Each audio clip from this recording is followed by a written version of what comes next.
name's Ben Cook and welcome to Angling. Hi and welcome to Angling For You. Today you join me on a new pond for me. It's Thorpe Audlin. One of two or three of us members actually have recommended it to me, and they've also told me about the inhabitants that we have here, which are absolute zoo creatures by standard. It's a little farm pond created about 3 years ago, and it's the guy who owns it created it for his son. Doesn't really fish it, his son, so it's not really been fished much, which means the carp are relatively unfished for. But saying that, it's full of lots of snags, and which leads me on to the process of this video, which is to test out the new pole and Beastmaster. I've looked through all of the margin poles, I've held them all, I've gone through all the reviews, and this one always comes out on top. This one is the 8.5 metre package. You can get it in the 4 metre, you can get it in the 13, you can get it up to 16 metres. But as a lot of you already know, I've got a whisker.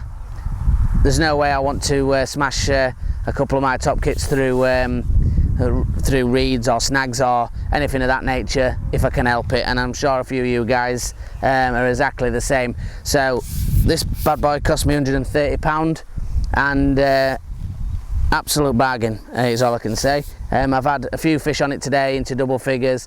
Hopefully we're going to have a few more for camera, and you know, an absolute beast of a piece of kit.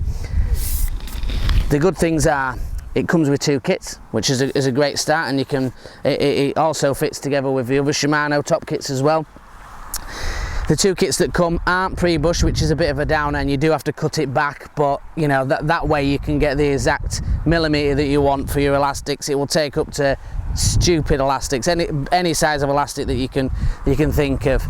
The top kit, the pole itself weighs nothing. It's probably about 400 grams ish at full length, and there's no sag, there's no bounce on it or anything. It is an absolute rod.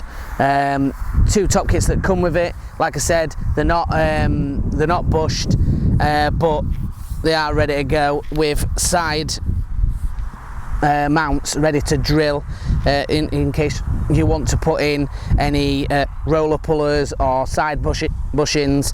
Myself, obviously, I didn't have the time that day. I will go and take them back to get done. I just put in a puller bung, which again you can do.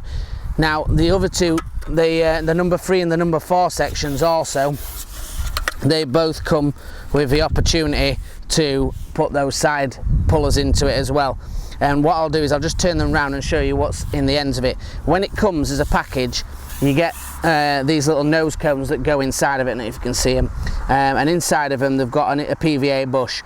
Now what that allows you to do is, obviously if I didn't have this elastic through this top kit, what I could do is run it through number 1 and 2, 2 and 3, sorry, straight through the number into the number 4 section, which is this one, and attach a puller bung, so a side puller. So if you're on a snaggy situation today, obviously we've got snags everywhere, so what I'm having to do is play the fish out in mid-water till they come onto the top, then pull them back onto the top kit to land them, because if we get them onto the top kit, even with 16 Vespi solid, which I have today in this, which is great elastic, this Vespi, even that can't cope with it. And to be honest, I don't think anything when the first run could cope with stopping these bad boys from going into the reeds. So I'll go on to the rig itself. As you can see, I've got quite a lot of line from the top of the float to the tip. That's because we're fishing close quarters, and I've got a lot of bulrushes in front of me, and what I want to do is just drop that float straight down with this tight line behind it, so then I can attack the fish without in close encounters without actually being seen. Yes, you could paint it white, yes, or silver. Yes, you could get a top kit that's that's for shallow fishing, but it's, for me, just a bit of extra line, plus it also gives me a bit of steering power when we're getting them out into open water. So that's 019 power line refill power from Press Innovations. Small little 0.3 shanty float, and the shotting pattern that I've got has got 1 number 8 just underneath it, and then I've got 1 just on the top of the uplink as a dropper. Only 2 shot down the line, 2 number 8s. That's all that I need to use today, and the reason I'm doing that is because I'm fishing either a double corn or I'm fishing at a little bit of pace, and that just brings the float down nicely. Fishing that to a Preston PR 36, and it's a size 12 hook, so a bit bigger than normal. It's a small size 12 if I'm honest, but when you're fishing a double corn or you're fishing a paste, you need something a bit bigger on, and believe me, when you hook onto these fish, you need something that's going to take good hold. So if you join me on the box, we'll have a little look at the bait, and we'll see if we can grab it out the edge. And the couple of baits I'm going with paste wise, I've got some Champions feed, pea pellet, which mixed with a little bit of the Green Machine, and all I've done is over wetted that, brought it together with a good amount of micros in there. They are the Fin Perfect sono baits with the krill in it, so I've just got that in. That's my paste. It's quite stiff, so I can swing it out. It's not a sloppy paste, which obviously is for another day. And I've got a slightly, it's over wetted for what you'd use in regard to a feeder, but it's not obviously as wet as a paste, but that's what I'm going to feed as well. So obviously it's getting the fish a similar style bait what's going in, and then obviously I've got the corn, which is a standout bait as well. So I just had young Tom on here, and he's just had a lovely fish, well into double figures on a single corn. So I'm going to give that a go first and see what happens. So what I'm big importance when you're fishing margins and you've got snaggy swims like this one is to make sure you've got sections to hand. Now I've got these sections right next to my leg, just because when you hook them you pretty much need to ship them out in front of you to get them out of your swim. One, you want them out of your swim anyway because of you know, spooking other fish, but you also want to get them out of your swim pretty sharpish because you don't want them to get under the snags. Float's sat a little bit high, which makes me think there's possibly a couple of fish already down there, but it is undershotted, as I said before, because normally it's double corn or paste that I have on. There we go. It's just obviously being sat up on something.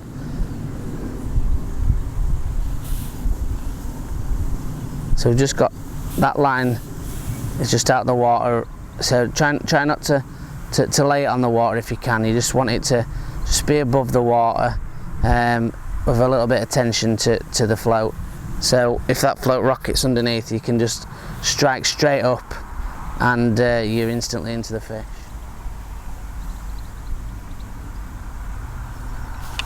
There we go, into a fish now.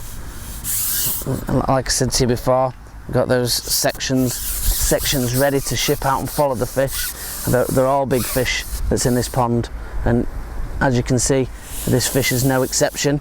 But the Beastmaster hanging on that Beastmaster, it's just sinking the line at the tip of the pole. It's a good fish, and we're just sinking the pole, letting the pole do all the work, all the strength of steering it out. It's not as big as the fish that we've had earlier on, but it's still a decent fish. And it's a weird way of playing this. You have to get used to it, because normal ways when you hook a fish and you normally you're getting it down to your top kit, this goes sort of against that, meaning a lot of you guys that are older, and certainly guys that have been pole fishing for 10 years will know this style of playing fish, because obviously we didn't have puller bungs or puller kits, and this is obviously what we had to do, get it into open water and let them tire out. While you are doing that, we just squeeze a little bit of ball, you know, of this ground bait, and just keep this edge primed.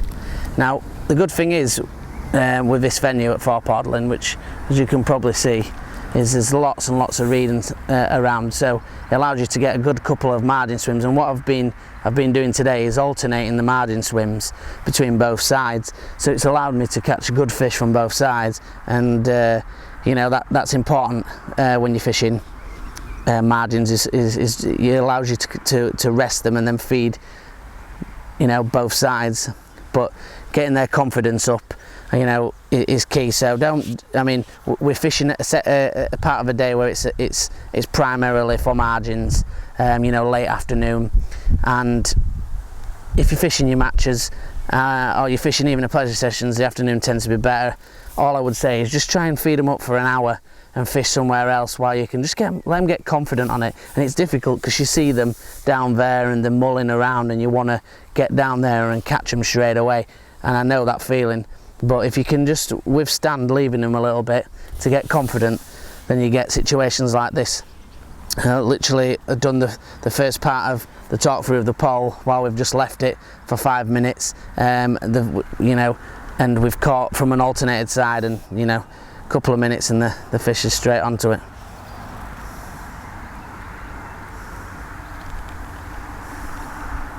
And as you can see, obviously the Vespa's doing a great job.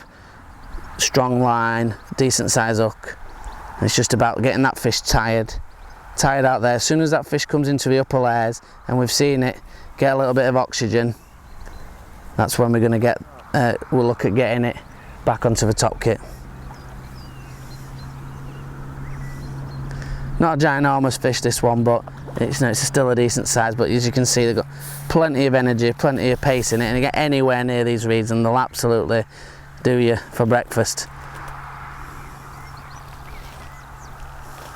It's a matter of getting it in those upper layers, getting it some oxygen, and then we'll be ready for the net. Important when you're playing them as well, always keep tension and always keep angle. If you point the pole at a fish, you're going to bottom your elastic out, or you're going to pull the hook, or or you're going to lose your top kit.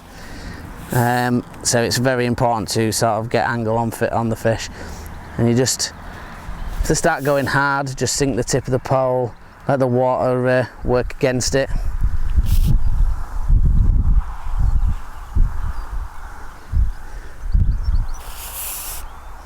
You know, they're good fish, these, and you know, yeah, I could get it on the top kit, but there we go, it's come up to the top of the water now.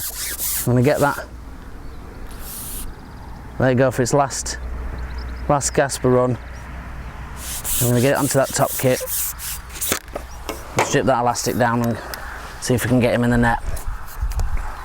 So I'm holding the pole now, getting the elastic right down to the connector. It's a good fish. There we go, he's up and he's in the net, and he's a big fish. Just in the net. And that's what it's all about. Let's get him unhooked. Right, so guys, fish like these, it's what we've come to Thorpe Audlin for, and this is what kind of fish the Beastmaster can produce. You see that handled that with absolute ease, and that's why we buy these style poles, you know.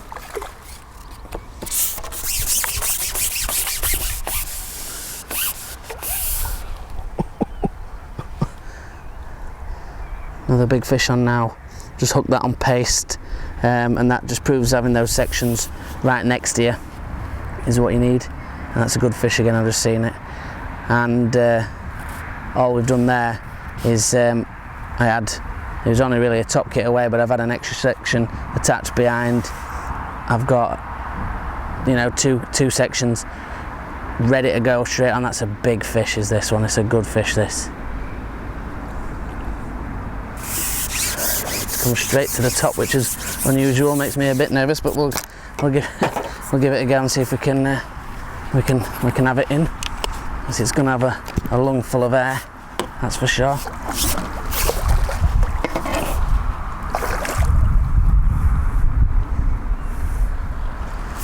Head up, and he's in the net, and it's another good fish.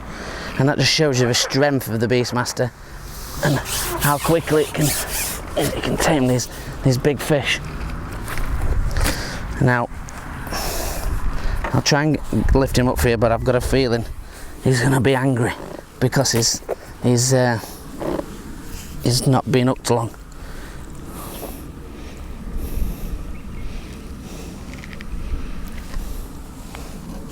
So not as big as the last fish.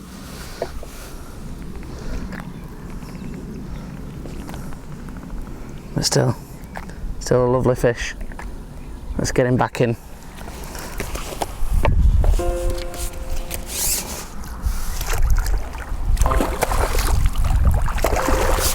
Get yourself a margin pole, get yourself down to a local venue. Thorpe Audlin's great, great little venue, and catch yourself some big fish. Come and join us on Instagram, angling_ for you. Come and join us on the Facebook group, Angling for You, and on the YouTube channel. Subscribe and like, guys. Thanks a lot. Tight lines.